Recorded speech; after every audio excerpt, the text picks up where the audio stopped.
My name's Charles with TaxBandits. We appreciate everybody joining us today for this special session here with Jason Ackerman. We have the pleasure of chatting with Mr. Jason Ackerman here today. We at TaxBandits and Span Enterprises have known Jason for the past, I want to say 10 years now, Jason. I was just looking at that, and I think we've been working together for a solid decade now.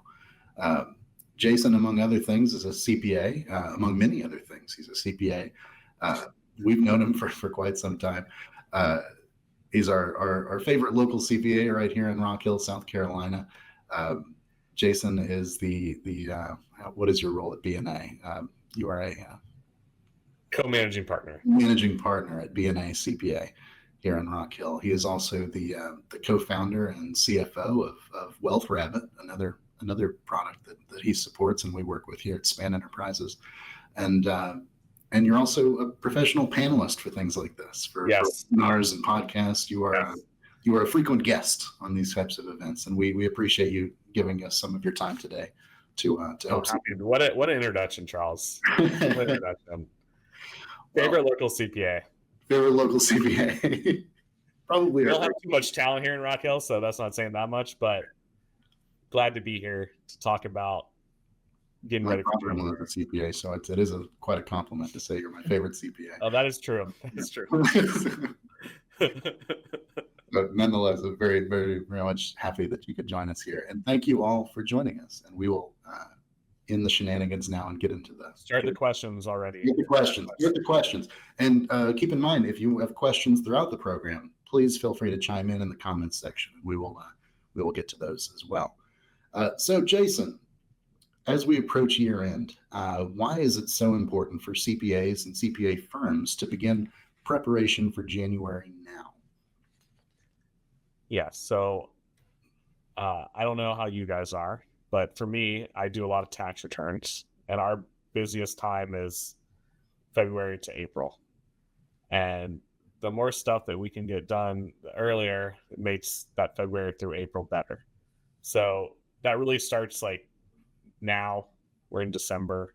If you're listening to this recorded, it could be later, but we're recording beginning of December. Really starts like before that. It starts with your processes throughout the year. But now is really like a good time where you start prepping for January. In January, 1099s are due, which is the biggest thing for our clients that we're spending a lot of time on.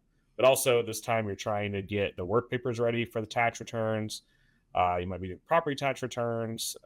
Everything's kind of coming to a head at this time. Yeah. So it's definitely important for your sanity to come up with processes beforehand. Absolutely. And you mentioned 1099s and W-2s. That's obviously one of our core focuses here at TaxBandits. So would you say for clients that have seasonal employees or people that already have this information ready to go, for people you'd said go ahead and start doing it now, as we've recently opened up filing for the current tax year? Yeah, so I think for the 1099s, the process starts really when you make the payment to whoever needs to send the 1099. You really need to come up with a good process for that. Ideally, you're collecting the W-9 and doing the TIN matching before you pay somebody. And you need to train your clients this way. And what's nice about that is TaxBandits makes it super easy. They have a W-9 processor. You literally email the person before you make payment. They fill it out, TIN matches, comes back to you. And if you get that W-9 when you pay it, then 10 months later, now when you're trying to send them the 1099, you can't get a hold of them. It becomes a really big pain. So I think that's one of the biggest things is setting up a process for yourselves, especially if you guys are doing the bookkeeping for them. Even if they're not getting the W-9s right away, if you're doing the bookkeeping once a month, coming up with that list of, hey, you paid these 5 people, we don't have W-9s on file, let's get the W-9s on file right now. Super easy. Just send me their email addresses and I'll send them to them. So just the more you can prep beforehand to get that stuff, because if you have everything ready to go, you can file your 1099s. Yeah, you start filing them now. File early in January, get them out of the way. Yeah, exactly. Yeah, earlier is always better. Now, would you suggest that firms try to shift as much activity from January as possible into December? So, like anything that could be done in January, if you can do it in December, go ahead and do that now. Yeah, I mean, I think you want to shift as much even before December. Like Yeah. shift as much as you can. Like, yeah, this is the calm before the storm, Yeah. December. So and you might like I do a lot of tax planning in December. So December is actually pretty busy for me. So for us, but for our bookkeeping team, like this is their busy season really starting now. It's like, hey, they're trying to prep for January because then once January hits, they've got to get all these stuff out. It's a tight turnaround for 1099s. You only have till January 31st for most of them. So you really want to get your ducks in a row. And, it starts with the process of collecting the W-9, but then it also it's how are you going to file these things? How are you going to streamline your filing process? And I think that's what TaxBandits has done a really good job of, is they've created this product that makes it easy to file 1099s. And I think in general, the world is more complex. You got to find the right tech stack for you that'll help you do your job better. Like if you're still like hand filing 1099s, it's like, what are you doing? Like I know it costs, whatever it costs at TaxBandits, but your time is more valuable than like going to Staples, printing out 1099s and mailing them. Like use the technology to help you streamline these processes so that you can spend more time with your clients advising them. And that's where you're going to make the real money. Yeah. So, yeah. And that's particularly relevant for firms thinking of, how do I scale? How does this activity, how do I continue doing this where I'm not doing everything myself, right? Yeah, exactly. Yeah, if you're a solo person and you're doing the bookkeeping for them and you're doing everything, like you can't take on more clients unless you streamline your processes. Yeah. And the nice thing now is there's so much good technology out there that can help you do this. Like TaxBandits is a big part of that. Like we file all of our 1099s, but it's not just that, it's the 941s, the W-2s. Like, if you need something, and they make it easy. And there's other technologies for other tax software that if you need different things. So find the right technology that works for your firm and utilize it. Yeah, it's vital. I mean, do you want to take a minute to talk about kind of like the tech stack that you recommend, or the tech stack that you kind of find yourself gravitating toward? Yeah. So we use, I think the most important thing you can have in your firm is the right workflow management. So making sure that what work is you have to do, when it's due, who's doing it. So we use Carbon for that. We've been a long time Carbon user, and TaxBandits has an integration with Carbon, which is fantastic. So like I think that's the first thing that you've got to, if you are doing stuff on spreadsheets, or even if you're one person, like you've got to set up your processes. And like the first thing is finding that workflow management tool, and CRM tool. So like, I think that's the first step, is like, hey, find that. Like we use Carbon, there's Canopy, there's a couple other ones you can look at that are pretty good. So that's the first thing. The second thing is finding the individual softwares. And I guess we should back up, like figuring out the right email tool. I think by now, like everyone is using Microsoft or Gmail, but if you're using some weird other one, it's like, you got to get on one of those. Because everything kind of sits on top of the email. And so you got to get that. You got to get your document management. So where you're going to store all your files. We use Box for that, but there's, ShareFile and whatever. You need a good cloud tool where you can share your documents. And then after that, it's these individual products for your individual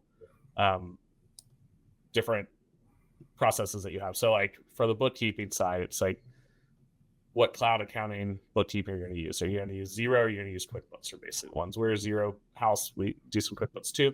And then on top of that, it's like, hey, how are you going to file your 1099s? How are you going to file if you have some W-2s or whatever? What tax program are we going to use? So like, we use TaxBandits for the 1099s and some of the W-2s. We use CCH for our tax products. And then there's a lot of other smaller things that we do. But I always tell people, like, with technology, like you can't implement all those 10 things at once. Yeah. Even if you're one person, like that's a lot. It's easier the less people you have, but like just start basic. Like start how is a product different for everybody depending on. yeah, you can't do like I can't tell Charles, hey, by the way, we're gonna change 10 things right now. You have to learn them all immediately. Like Charles is gonna revolt and try and kill me. So like go easy. Do pick the ones that are easiest to do. Like TaxBandits is an easy thing to do. If you're paper filing your 1099s, it's like easy step. Use TaxBandits. If you're using a product that like not everyone in your firm, it's not built for CPAs, not like more than one person can't use it at a time with the 1099. Like that's what TaxBandits is good for. You can see all your clients across your entire firm and see who's working on them, and there's workflows built in. So like do the easy stuff first. And if we can save you, let's say 5 minutes for a 1099 filing where you would have to print it out and mail it. Well, 5 times 200 clients that you have or whatever, that's a lot of time spent or saved that you can spend doing other stuff. Yep, that's right. Thank you for that quick little detour on that. Now, Jason, what are some ways that firms can approach year-end reconciliation to help January become a smoother process? Yeah, so I think a big thing for us that we've done is making sure that like we have access to the books and that they're on a cloud-based accounting system. Like we won't take a client anymore that's going to do stuff pen and paper because that's just not efficient. And these cloud accounting like Xero's, it starts at $10 a month. QuickBooks is like $30 a month. It's not that expensive for these clients. So you got to get your clients set up on a cloud accounting system. And like for us, now is a good time in December to start our tax workflow. So normally if we only touch their books once a year, now's a good time to go in. Hey, let's start seeing what we can fix right now. Obviously we can't close out the year, but we can do, 95% of it before the year end. Let's make sure everything's right. The balance sheet's right.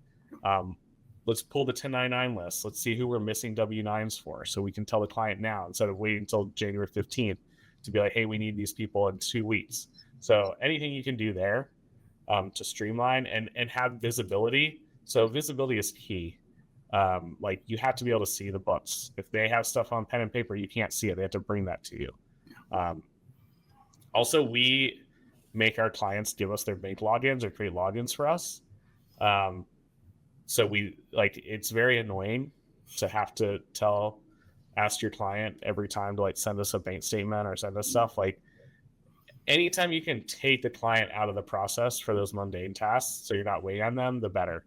So like getting bank apps, speaking of TechStat, using a bank like Relay, like having your clients recommend a Relay where, there's a couple of them, but Relay is the one that we recommend where I can have one login for all my clients' bank accounts. I can pull stuff like that. Just saves a lot of time.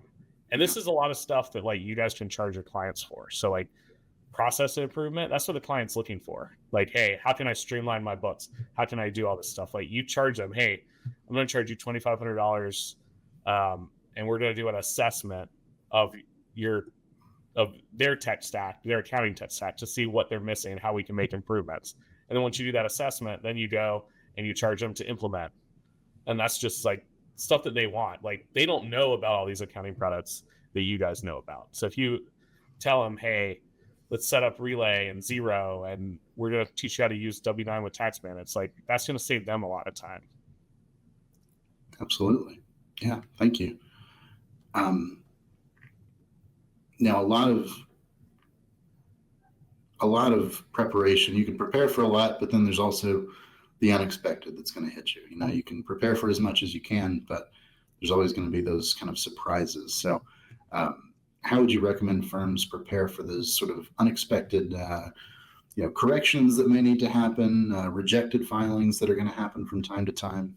Any other kind of advice there for having processes? Yeah.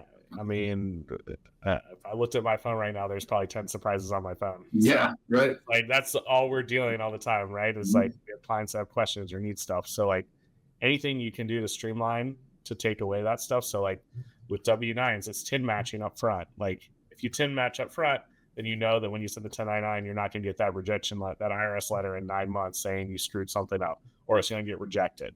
So like coming up with that process, and one thing that's going to happen with the IRS starting next year is like they're not going to even let you file a 1099. It's just going to get rejected if the 10's not matched. So you're going to have to do this. So now's the time to come up with these processes beforehand. And the number one rejection for 1099s, and Charles, you can correct me if I'm wrong, is the 10 matching. You have the wrong 10 for your mismatch between your name and the. Yeah, and it really comes back on your client. Like if they pay somebody and they don't get that W-9, like that can come back on them. So it's really important to create these processes and tell them that, like, hey, like if you pay someone, $50,000, you don't have the right 10, the IRS comes back and says, who is this person? They disallow that $50,000 deduction. I mean, that could be $20,000, $30,000 in tax savings that you just lost.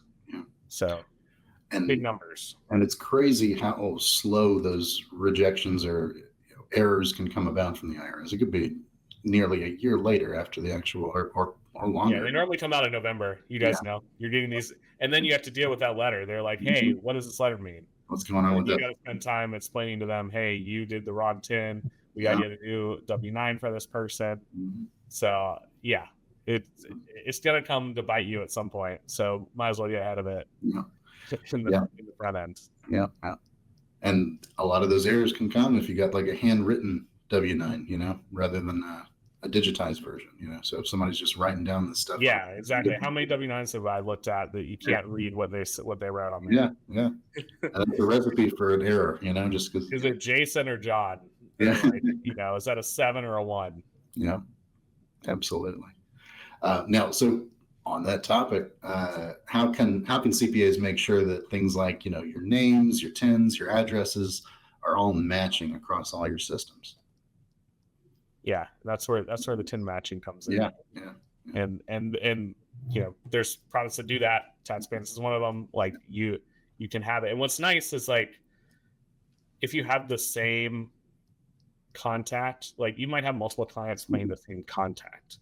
Like you can see all that in TaxBandits. Like that's the beauty of a system like that. Yeah. So 10 matching up front, 10 matching now. It's like now's the time. Absolutely. But it really starts with getting that W-9. Like if the faster you can get the W-9 and 10 match, the better. And there's automated like you don't have to manually do it now. If you use TaxBandits and you send the email to them and they fill it out and it does it automatically, it's very little work for you. Gotcha. Yeah, that's right. And any other particular checks that you would recommend for CPAs to run to make sure that the taxpayer information is accurate, before the filing season? I think the biggest thing a big thing we see is like if you're a single member LLC that's disregarded, like they're supposed to put their social security number. It's supposed to be their name and their social security number. So like if I have my own LLC, if I had, whatever, Wealth Rabbit LLC and I was 100% owner, like I should put Jason Ackerman, put my social on the W-9. Like so many clients mess that up and people mess it up. And I mean, I've argued with lawyers who are filling out their W-9 wrong. I'm like, this is not right. You did not fill this out right. And they're like, no, I did. Yeah. So like, I think that's, and I'm sure people listen to this. I think I was part of one of those conversations. Yeah, exactly. and at one point I'm just like, okay. But if you have that automated process where they're filling out the W-9, like it won't let them make the wrong selections. Yeah. Like if they put single member LLC, it's going to make them put their social in there. They need to. So that's just I think that's the biggest error when people fill out W-9s that you get 10 rejections for. Gotcha. Thank you. Now, how would you say CPAs should handle situations where a worker has both W-2 and 1099 relationships with the same company? So that'd be like a contractor becomes an employee or an employee becomes a contractor, those kind of things. Very carefully. So, I always tell clients that it depends on what state you're in too. Like if you're in California, they want everyone to be an employee. Yeah. If you're in South Carolina, we're a little bit, right. less stringent on that. But the key is documentation, like especially on the contractor side. But once they're an employee, like as long as you're running them through payroll and doing the proper withholdings, like you're good. But if you're paying someone as a contractor, you need to make sure that you have the contractor, like a contractor agreement, that they understand that they're a contractor. Because the worst thing that can happen is they think they're an employee and they go file for unemployment insurance, and then the state realizes you're paying as a contractor, and that's how you get audited. So that's the key. Make sure that you have the proper documentation in place where they know that. Yeah, and it really should depend on the job responsibilities, essentially, right? So I mean, and there's a lot of gray areas. Like you go on the IRS and it says, there's 11 or 9 different things that tell you whether you're an employee or a contractor. One of those weird areas that it's control. It goes down to control. Like, are you controlling them? Are they working for more than one person? It basically, if you have somebody who's a contractor that's only working for you, you're controlling them. Like they should probably be an employee, right?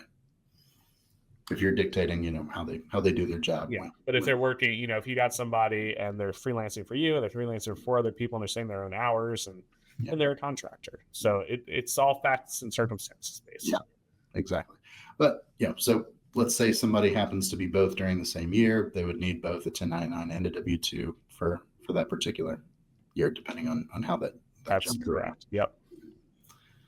Yeah. It's one of those weird areas where it's accounting kind of bleeds into HR a little bit there. And exactly. You need to make sure. Yeah. And your system should have, when you're paying somebody, whether they were a contractor or through the payroll.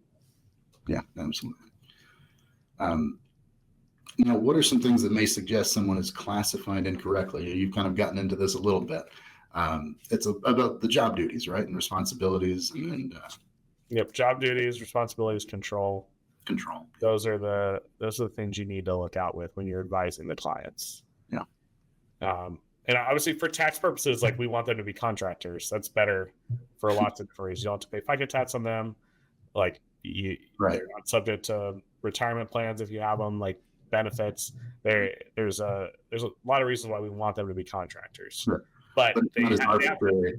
It's not as arbitrary. We'll just change them to that, you just can't have like. There's certain people that should be employees. Yeah.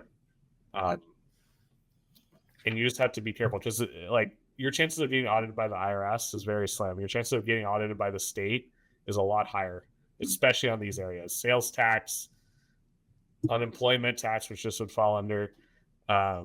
Contractors, like this stuff is where the states are the wild, wild west.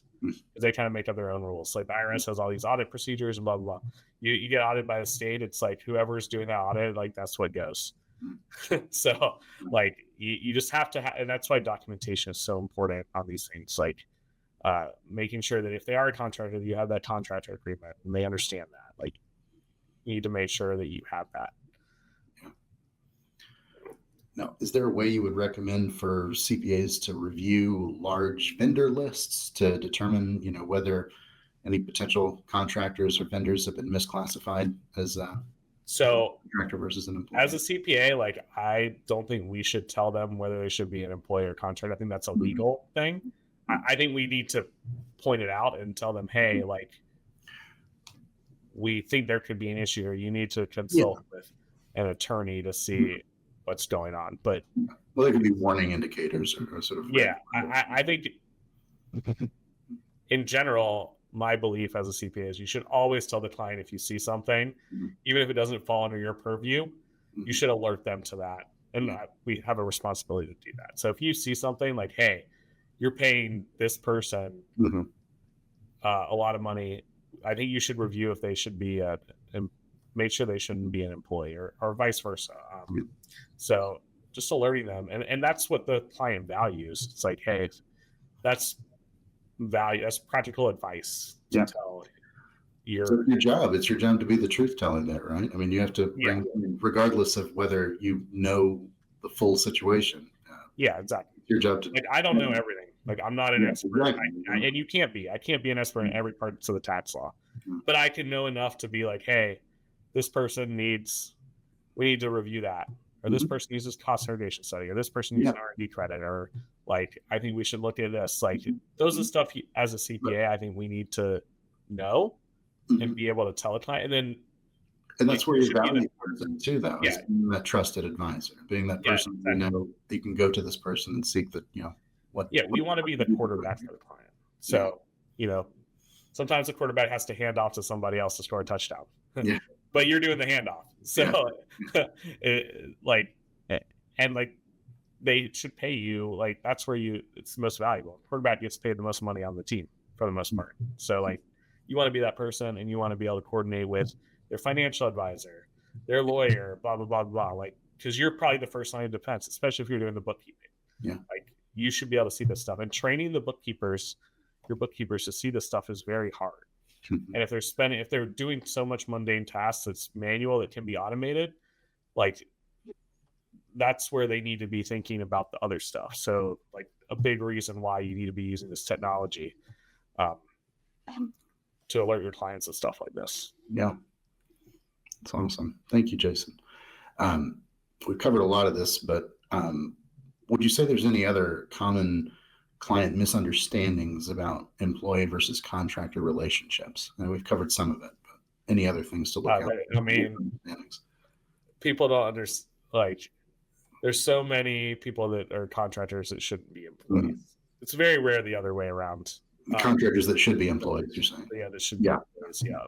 And they're just like, well, this is how my industry does it. It's like, okay, that's fine. Yeah. But, like, that's not a good argument in front of the IRS or the states, is my industry does this. Right. So, you have to compete and you have to be competitive with your, competition, but you also need to do things the right way. So just, so if you've got people that are heavily contractor workforce, then you have to expect that they've also got a certain amount of independence to their work. Yeah. They have control, not exactly. And if you work in a big thing where this happens too is, like, if you're working in a place where they might not have all legal citizens working for you, and you want to pay them under the table, or blah, blah, blah, blah, or you don't get the W-9, or you don't TIN match, like, that's where you can get in trouble. If you try to deduct that and they say you paid something, that wasn't done right. So, especially now. Yeah, that's right. So how would you say firms can prepare for the unexpected, which may include, the last minute client challenges? So I'm sure most of your stresses in January come from clients not getting you stuff on time. You're not hearing from something on time, or they're dropping something on you at the last minute. So what are some ways that you can kind of help coach your clients into avoiding last minute problems? I think it goes back to cut them out as much as possible. Don't rely on the client. Yeah. And I mean that like take stuff off their plate that you can do. Right. Insert yourself into the process as much as you can. Like, do the book, convince them that they need to pay you to do the bookkeeping, and do the W-9s, and give you the bank access so you can see the stuff, and like all this stuff. Obviously you want all this stuff securely. But all this stuff that the more you can cut out the client, the better, as far as the mundane tasks. Now, you want to have those conversations with the client, monthly or quarterly, about the good stuff, the advising, the tax planning, how they can run their business better, how they can make more money. That's what you want to spend the time on. You don't want the client also, like, if they shouldn't be spending the time on the bookkeeping stuff. That's what we have expertise in. So like, they're a doctor and they're doing bookkeeping. It's like, they can make more money being a doctor, So I think that's my biggest thing. And like, as an accountant, there's fewer and fewer accountants. There's more work than we can ever handle. Like, it's picking the right work. If a client does not fit, like, there's some basic principles that they have to follow. I'm all about, like, letting the client, how they want to communicate with you, if they want to touch you or email you or whatever, blah, blah.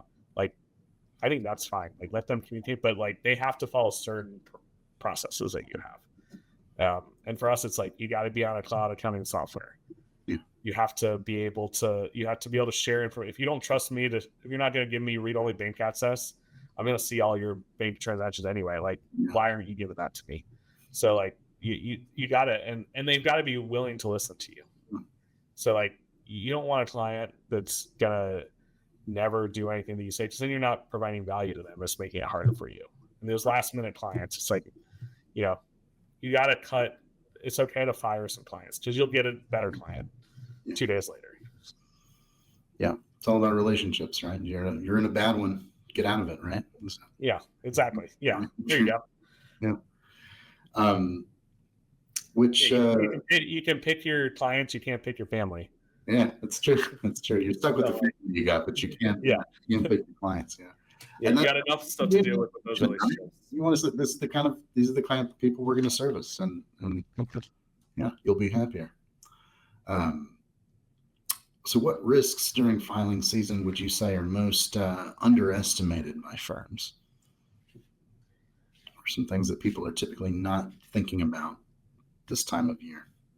I mean, as far as risks, it's like your risk of non-filing for your client. I mean, those are the like not having your processes in place where you miss stuff. That's the biggest risk that you're gonna have. So making sure you have that good task management system, the good technology processes alleviates a lot of that risk. Yeah, that's the biggest thing, because you file stuff late for the client, it's like that's on you. Yeah, that's true. That's true. Yeah, and you got to take responsibility for that if you're in that role.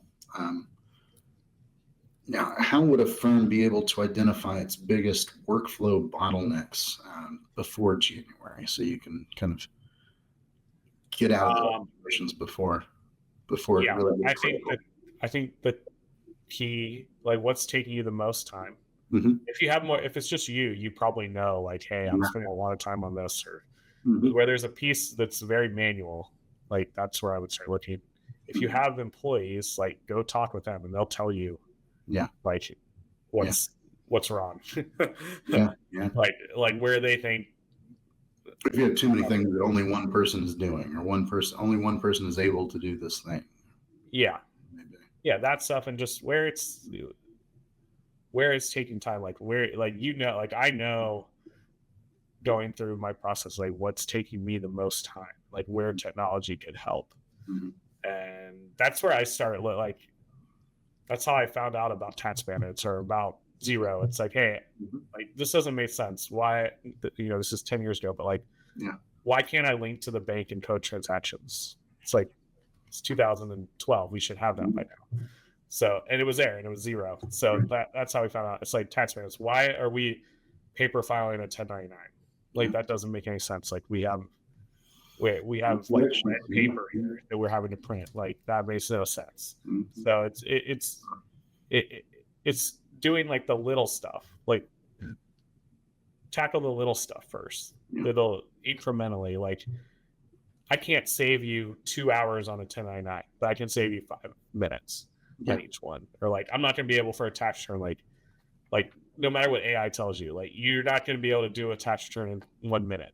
Mm-hmm. But if I can save you 10 minutes of tax return or 20 minutes of tax return, like that's what you need to do. That's where the value comes in. Absolutely. Now, where do you see in many firms, where would you say capacity typically collapses when you have a situation where volume is exceeding, your expectations? Normally it's the reviewer. Normally it's the second line. Like the preparers. Yeah. Like, well, so you could have a problem there. But a lot of times the preparers will be giving stuff to the reviewers, and the reviewers don't have time to review it because they don't have the right processes in place. So it gets bottlenecked there. That's normally where I see it happen. Yeah. And that's a solution. You'd say look for a technology solution to help you out with that part. Yeah. Like the preparing, like the key is like if the technology can do the preparing, then you can have the preparers do the first round of review, and then the reviewers are only having to do like very high level review. Yeah. That's where you want to be. Well, perfect. Now, what are some ways that firms can turn like just to go back on like TaxBandits, like the software will do checks for you.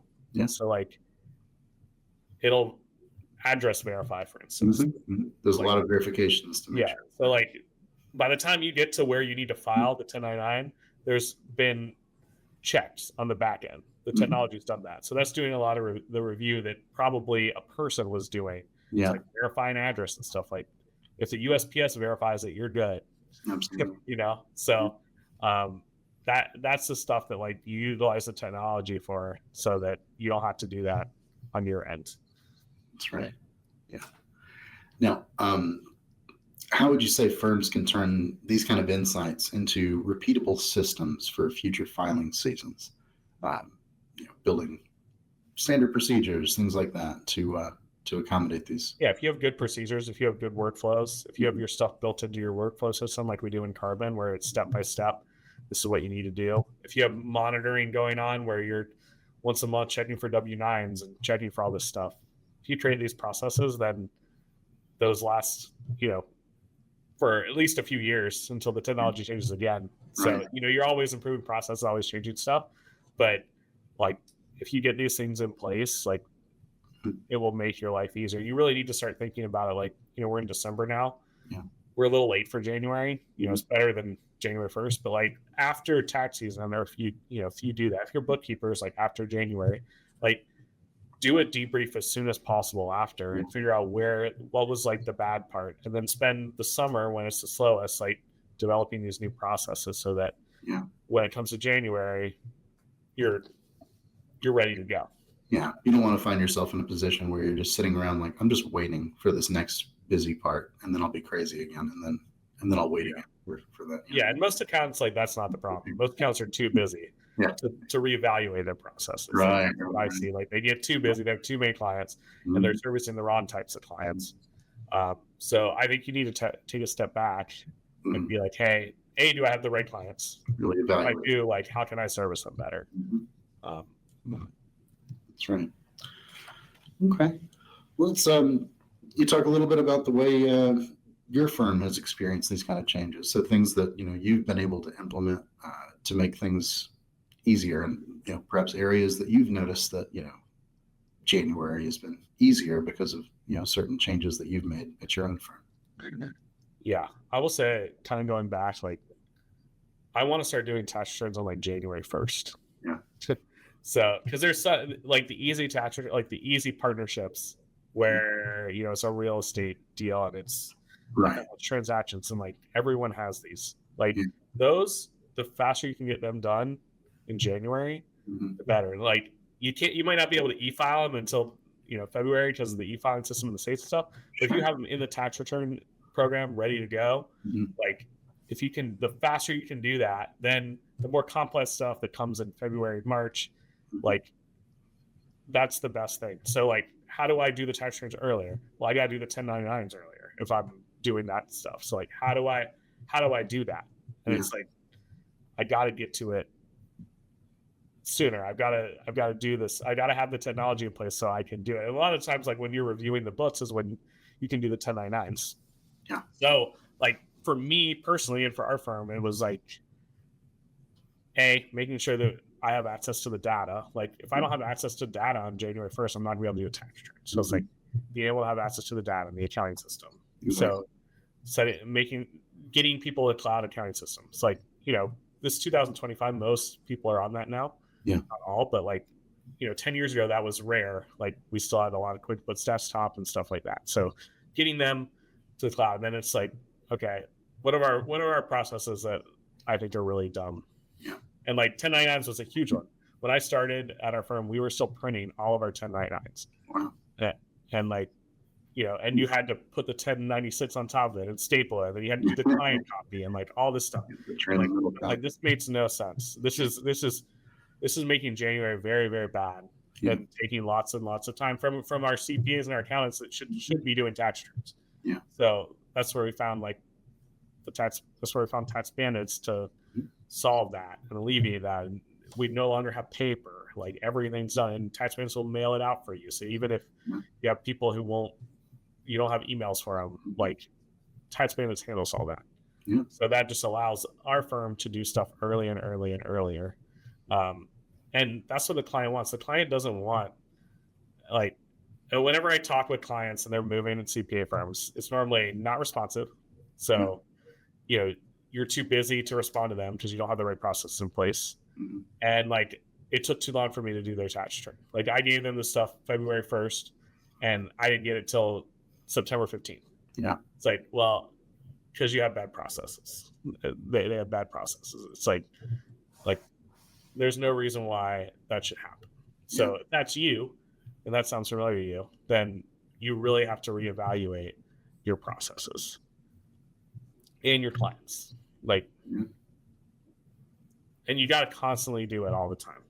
There's always new technology coming out, and you like it's exciting. Like accounting, that's why I think I like public accounting, and why most of you guys like it. It's like you're not doing the same stuff every day. There's new stuff going on. There's new tax law changes. There's like always new stuff.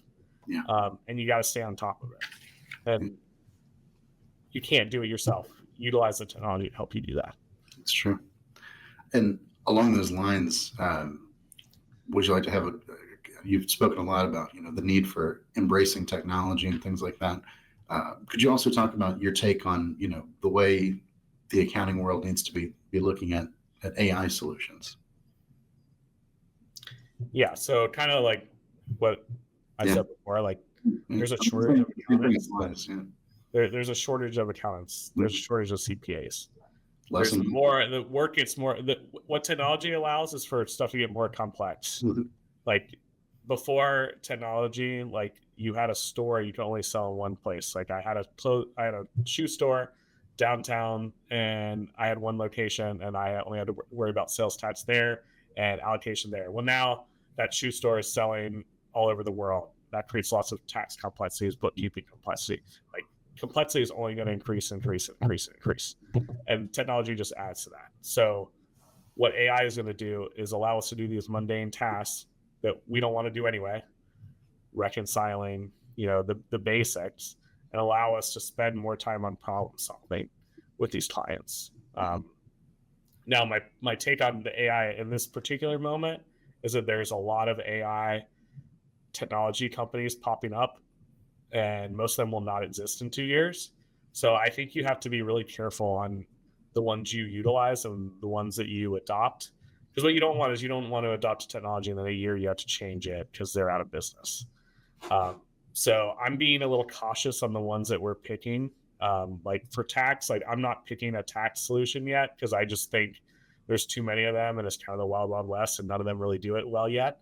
So, but AI is only going to get better and better and better. So like the stuff you should be utilizing now, like ChatGPT, AI is being built into all these products. Your email, Google, TaxBandits has some like weird, like it's being built into everything. So utilize the products that you're using already. Utilize ChatGPT, and then you just got to monitor. Like it's going to happen quick. I mean, it's already happening fast. AI didn't exist 2 years ago. Right. I mean, it did, but not in this. So it's only getting better. It's only going to get better. Like especially on the bookkeeping side, like we had Xero announce this week that their AI automation is coming. QuickBooks already has some of it in there. I don't think it's that good yet, but it will get better, and it will get better and get better. So like you're going to be able to handle more clients at once with this AI, which will be good. That means you can make more money. So yeah, but AI is going to force you, like you can't be doing paper stuff anymore. Yeah. Like you're going to fall farther and farther behind. So you've got to start embracing some of the technology now. Absolutely. And it shouldn't be scary either. Like it is scary in a way, like AI, it could take my job. It's like, no, that's not the way you should look at it. You should look at it more like AI is going to help my job and help me do the stuff that I don't want to do. Yeah. If you embrace it. Yeah. Imagine if like someone could just answer your emails all day. Yeah. And you only had to answer 5% of them because those are the ones you actually like AI can handle. Like that will save you time. Yeah. Even if it's drafted responses and you can go through and, check. Yeah. Yeah. That's fantastic. Well, thank you so much for this, Jason. This has been fascinating. Feel free to chime in the comments section if there's any other questions, but any final thoughts, Jason? Anything else we haven't covered that you'd like to point out, or any final takes you have for this year? I would just go back to like, if you're looking where to start easy. Like do the easy stuff. Like if you're you're not using a 1099 software right now, do TaxBandits. It's easy. Do the small technologies first. That'll give you those incremental values, and then you just build on that. That's my biggest advice I could give anybody.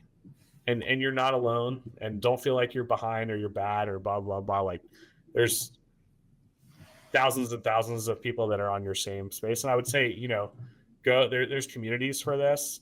Go on LinkedIn, follow people that you like, that you think are good at technology. Like, I like Jason's stats. I think he's good. Yeah. Follow people like that. So they do a lot of the work for you and figure out the technology that they think you should try that's in the accounting space. Yep. So that's my advice and my thoughts. Thanks, Jason. Well, thanks again for joining us, and thanks to everyone for listening and taking part in this. Do you session. have any questions? I'm not seeing any questions right now, so people are being shy. But hey, if there's anything, now's your chance. Ask a question. I'll ramble for a minute, but here's your chance. That was a great class. Okay, cool. Some compliments there. Thanks for the compliments there, to Noah and Margaret. Thank you for those. Yeah, some bad. Yeah. Just compliments. Just compliments, Jason. No questions. Awesome. Well, thank you all for joining us. And thanks for joining. If you want to hear more Jason, you can check out the Wealth Rabbit podcast. He's also a frequent guest on many other podcasts in the accounting world. But here's one. We have a lot of pushback living in a small town of people being online. So here's what I tell when a client says, "I don't want to give you bank data. Yeah, I don't have online banking." Mm-hmm. This is what I tell them. I'm like, you do. You still have access to it. All of your transactions are already online. Mm-hmm. Like, it's actually more secure if we are monitoring it, because then we will know if stuff's happening. Yeah, so, it's a perspective change. It's not. Yeah, exactly. Yeah. And I totally get it. Like, we have people that they're scared of technology and scared of stuff. And I totally sympathize with that. But it's actually like, it's like writing a check. Writing a check is way less secure than paying by ACH online. There's so much check fraud going on. Mm-hmm. You guys do tax returns, like pretty much any check you mail is getting whitewashed and stolen at this point. So like, it's actually a lot of times like less secure to not be using the online system. But I would just approach it that way, to just say, hey, we're already, your stuff is already digitized online. All your transactions are online. Like, this is going to allow me to help monitor stuff to make sure nothing bad's happening. So instead of you just getting a statement every month, like, we get live data every day. Yeah. That's a brilliant point there. Like, the whole, like, not having an account, like, you actually do. And like, you're no less likely to be hacked because. Yeah. You're more likely to be hacked. Yeah. Because if they know, like, if you get hacked today's was December 3rd when we're recording this, you're not gonna get that statement until January 5th. That's a month later. Like, they've already taken all your money. Yeah. And you don't know about it. Like, if we have access to it, like, we at least, have a chance of seeing it beforehand and helping you. Yeah. That's a good point. Thanks for that. Thanks for those questions, folks.